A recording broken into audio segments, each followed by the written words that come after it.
All right, today we're talking about outsourcing. We're talking about advantages and disadvantages. because there is both. Oh. Are both or is both?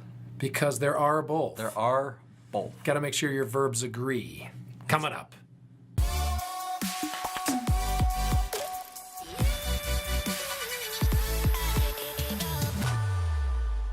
Hey everybody, we're talking about the advantages and or disadvantages. Actually, we're talking about and. Yes, and. There's both. Mm-hmm. Advantages and disadvantages of outsourcing your work specifically for YouTube. And we're not going to talk about outsourcing like, making shoes. Yeah, we're talking about outsourcing for small businesses. So we like are. even solopreneurs. Oh, really? Yeah. Oh, good. Well, so anyone could watch this, not just YouTube people. Because I'm a big fan of outsourcing. And, obviously. Let's talk about the advantages first. Okay, sounds good. And then I'll share some experiences that I've had, bad experiences. So the good news and then the bad news. Yeah, and then we'll sum up. We'll sum up with a good finish as well. The positives and then the negatives. And then a positive. And then we'll finish with the positive. Okay, so here's the huge one. You outsource because of the cost. That is huge. I outsource to the Philippines. We're going to make another video on why the Philippines compared to like China or India or anywhere. But in the Philippines, cost of living is so low there that you can hire a really skilled, highly educated, trustworthy person for $400 a month, full time. It's amazing. And it's like a dream job for them. Yeah. Great opportunity. So I've got a whole team of people in the Philippines, and if I think about hiring somebody new and the skill sets that I need, if I then think about I'd have to hire what it would take to hire somebody here locally to me, it's just like that much money. I'd have to pay that, whether it's $4,000, $5,000, $6,000 a month to find somebody of that skill set. Right. And to think that I can get the same caliber of person for $400 or $500 or $600 per month. That's amazing. So just think what you could do. There's a lot of, because I've made lots of videos on this topic in the past, and there's a lot of negative feedback, especially around, well, it's not very patriotic to outsource, because you watch shows like Shark Tank and like, well, our product is made in the America. USA, right? Yeah. Well, we can have a big discussion and maybe a debate on that, but in the world of small business, I believe, because I've seen the fruits of it, that it is such a blessing for our country that we have the opportunity to outsource to other countries that have such a low cost of living. It provides huge benefits. I mean, one thing that I'll just mention real quick, it really increases our standard of living. I mean, look at this. If this were made in America, if this were manufactured in America, it would, these are expensive things too, because there's a lot packed into this, but nobody would be able to afford it. The company is headquartered in America, but it's not manufactured. All the pieces inside are not manufactured here, and the only reason that this is possible is because of outsourcing. Yeah. And so outsourcing. Well, and two, if I could cut you off very quickly, as you mentioned from a small business perspective, if you weren't able to outsource what you do for such an affordable rate to the people of the Philippines, meanwhile blessing their lives, you wouldn't be able to have your small business. You could not afford to do it. So you have a small business that has an impact locally here. It's not as huge of a financial impact or an economic impact as the larger organizations have, who do have the resources, if they choose to, in many cases, to manufacture in America. But single guy, solo proprietor, if you can't do that, then you don't have the business. So that's the choice. Does the guy get to have his business and thus put money into the economy?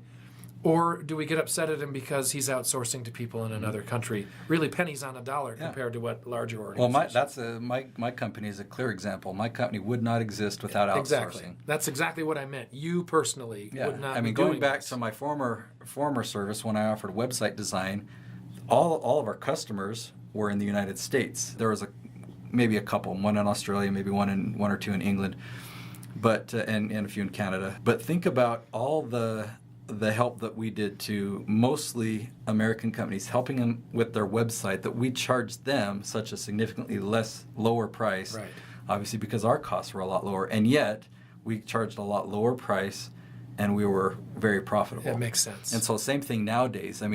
I help people with daily YouTube channels, and so imagine as a YouTuber, you hiring somebody to do your editing, your text effects, somebody to manage your topics and the launch of YouTube with all your keyword research and the designing the thumbnails.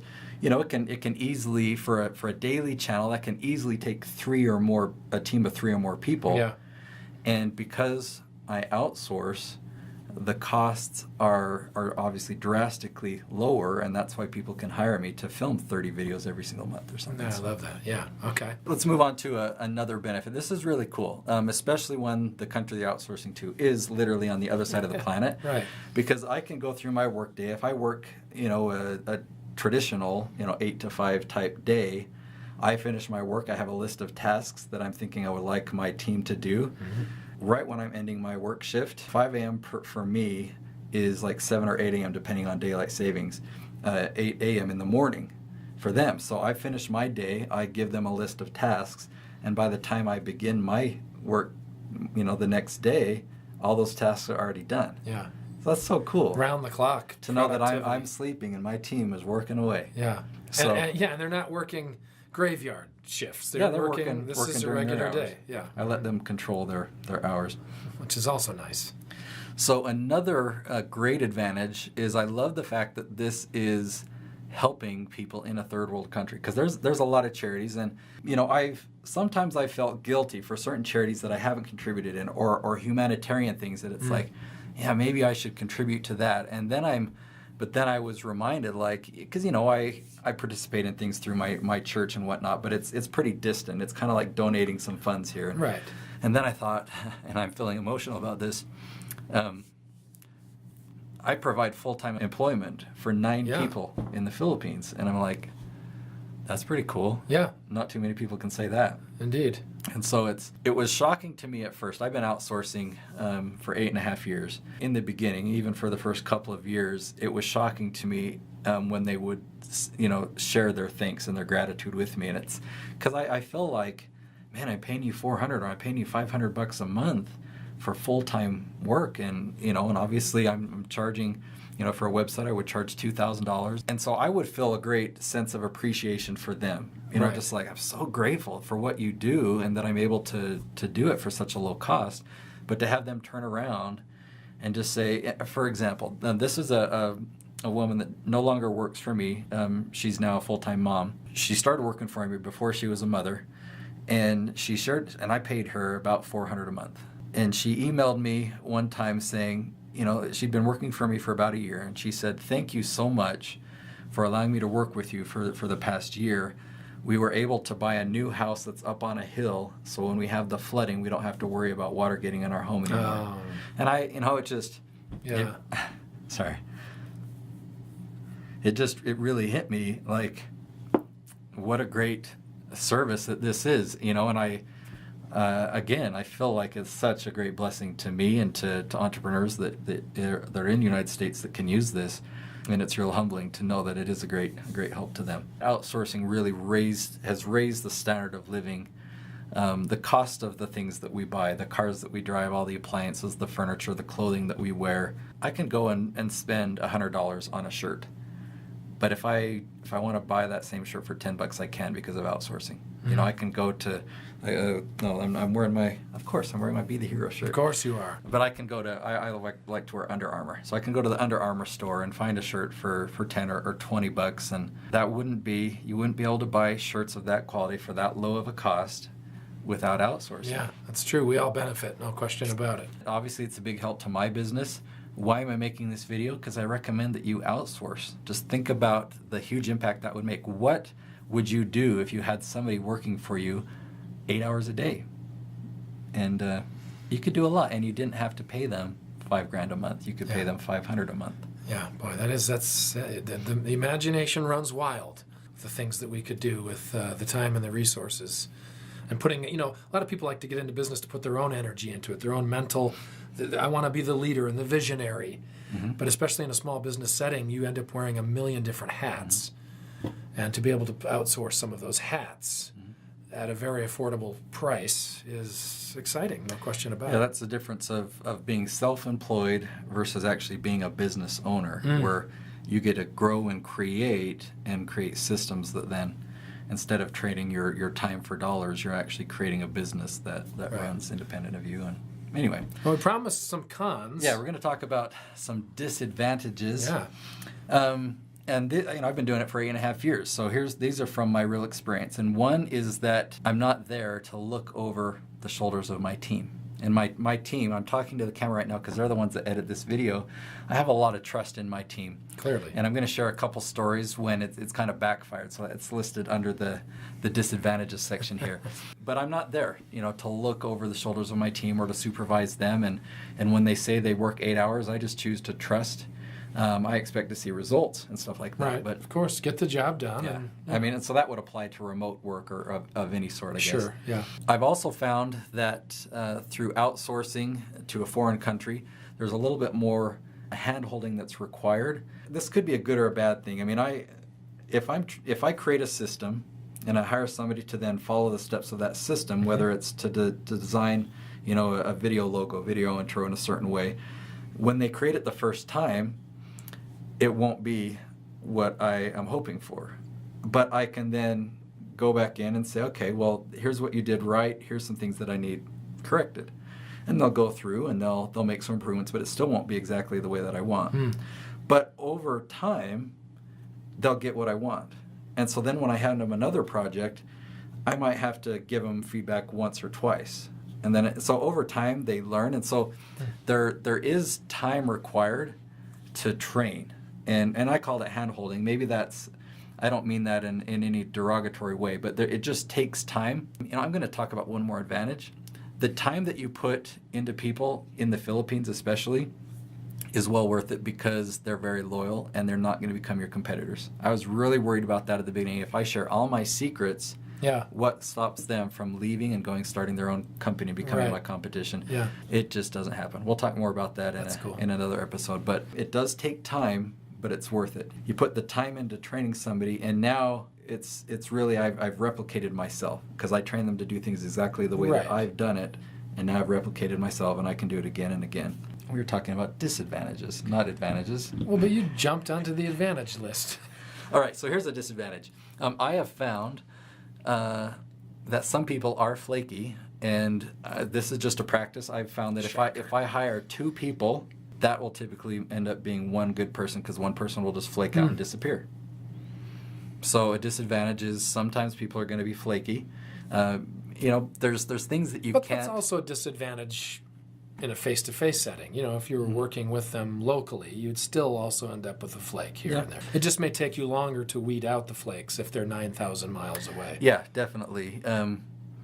Because you don't get to meet them in person, and we're going to make another video on how to find somebody and how to hire them, how to get them started. I have some great tips on that I've learned over the years, but it's different. It's different than meeting somebody in person and getting to shake their hand and whatnot. Now I'm going to tell you the story. So Scott asked me about my first experience outsourcing. Tell us about your first outsourcing experience. I'm going to need some water for this one. Oh boy, he's going to get all moistened up here. So this is going back almost 9 years ago. I had already listened. You mean at the start of this episode?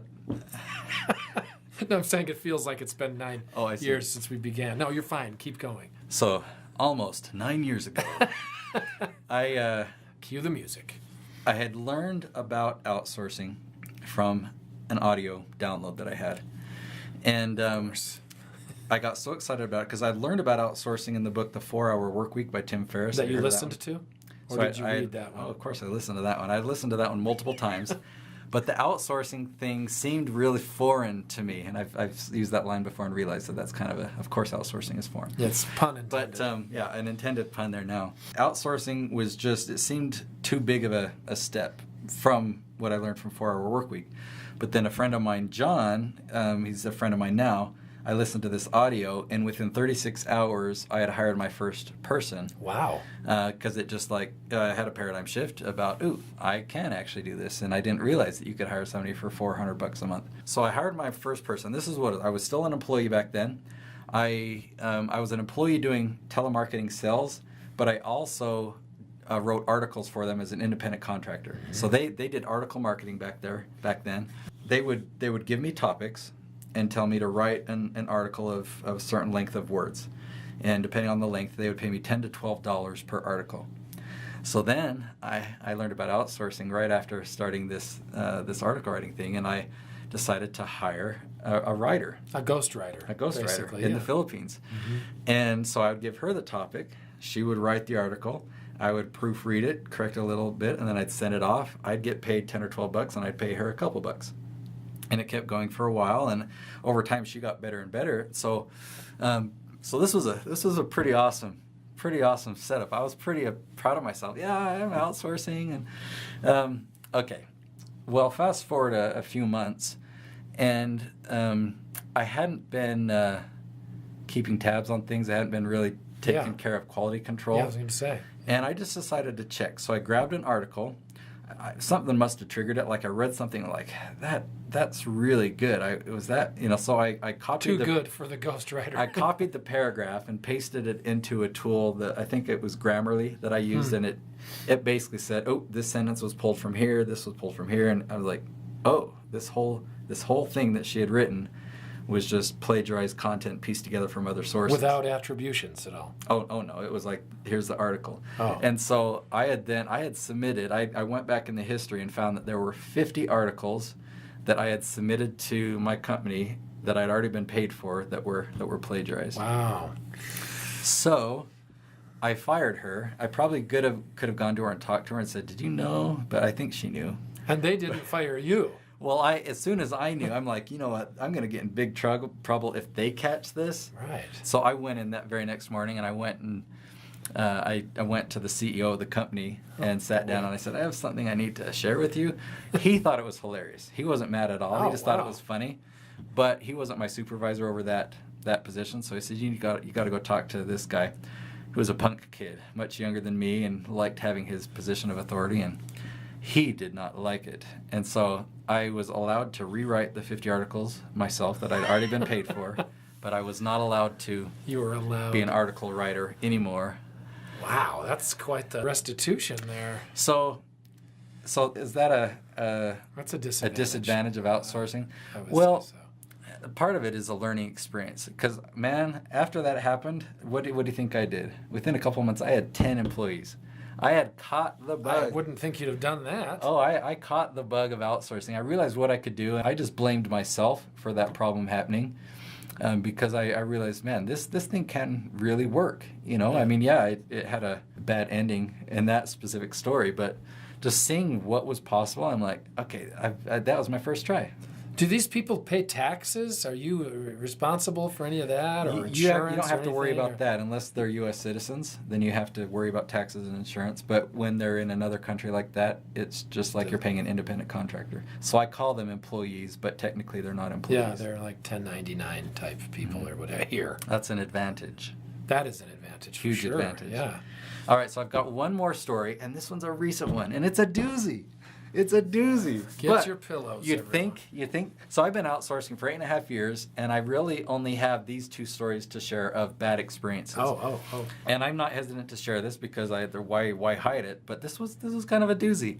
So I won't mention names, but I hired a guy last November as a video editor, and he's very skilled. He could do everything I wanted, even using Adobe After Effects. And he worked for me for a couple months. But some of the communications that we had, I was suspicious of.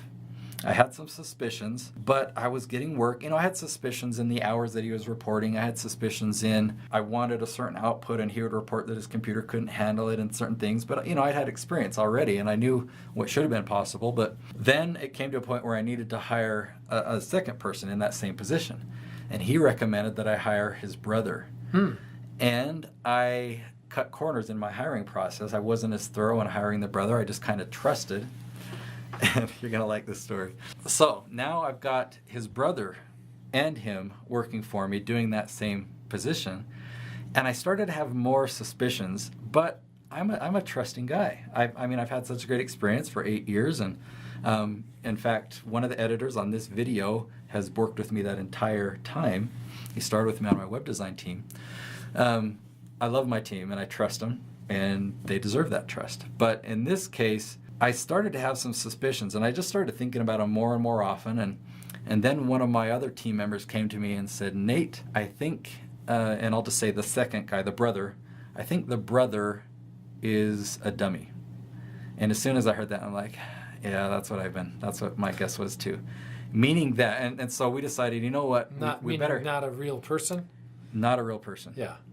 Not an idiot. We think that just doesn't exist. Okay, so here's the first person I hired, and here's the brother that we hired. Right. I think the brother really exists and has a name. But was not it. really an employee. Yeah. Didn't really do work for me. Didn't really do a trial assignment when I went to hire him and whatnot. And so I decided, well, before I put the brakes on anything or mix things up, let's find out for sure. And so normally you'd think I'd be mad, but I felt like, ooh, I'm a detective. I'm going to figure this out. And I put on my detective hat, and we went into some of the analytics of our project management tools, and I found concrete, almost like, how did I not see this before? Just anyway, we found total proof, and what we found out was happening is person A was actually only working about 80 hours a month, so just part-time hours, but he was reporting full-time hours, and he was reporting full-time hours for his brother. My. So I was paying 4 times the work that was being done, and that had been going on for a few months. So, yeah, that can happen. That can happen. Because you've never been there. That's never happened to me before. And I mean, you've never been there to actually go over and talk to them, not. meet them? Never made a boss visit of any kind, right? Correct. Just this morning I was talking to one of my team members that she was asking me if I'd ever been to the Philippines because she's just worked for me for a few months, and I said no, but I'm hoping to go this year. I'm really hoping to go. Looking forward to it. But still, overall, I mean, that's a disadvantage. But I mean, I don't know if we're done with the list of disadvantages, but those are some doozies. But like you were saying, in the last 8 or 9 years, only those 2 real major kind of issues. Yeah. Aside from maybe attrition here and there or whatever. Yeah. So I want to end this video with a positive. Talk about the team member that was a project manager on my website team that's been with me for over 8 years now. Such a cool example, or such a good story. He'd worked with me for several years, and there was a time then where I needed to hire another graphic designer. He recommended his brother, and I took a look at his brother. I had his brother apply, and his brother didn't have the skills. He wasn't at the level that I needed, so I had to pass, and I hired somebody else. 2 more years go by, and I need another graphic designer. His brother says, you know what, I think my brother is ready now. I've been teaching him. I've kind of been tutoring him, mentoring him. Plus, he's got 2 years of school where he's been studying graphic design. Can he apply again? Yeah. And I said, absolutely. So he applied. He had the skills. He had exactly what I was looking for. I mean, my project manager knew exactly, so he could train him perfectly. And he's been working with me for several years now. And it's so cool. So we'll just call him my project manager. He's and this is cool too. So he's a single guy. And over the years, I've given him raises because he's been such a great, he's just been so reliable. He puts out all the fires. Company would not be the same. Company would not be the same without you. And so I've paid him more, and I've come to find out he actually paid for his brother's college education. Oh. Which just totally touched my heart and made me so grateful to have him. Yeah, good thing you hired. And then he let me know just a week or 2 ago that he's engaged. He's going to be getting married brother? soon. No, the project manager. Without dropping names. Phil, Lou, Ted. Yeah. So that's anyway, cool. Congratulations. Just wanted to end this video on advantages and disadvantages with definitely a positive note. I love my team in the Philippines. Oh man, that was a long one. That was a long one. If you've watched this long, man, I'm sure they're already a subscriber. Yeah, no kidding. And if you're not, are you kidding me? If you've made it this long, you've subscribed 1,000 times. Now, how do I make it stop? If you've already experienced outsourcing and you've had good or bad experiences, love to hear from you. Share them in the comments below. It'll be a fun conversation.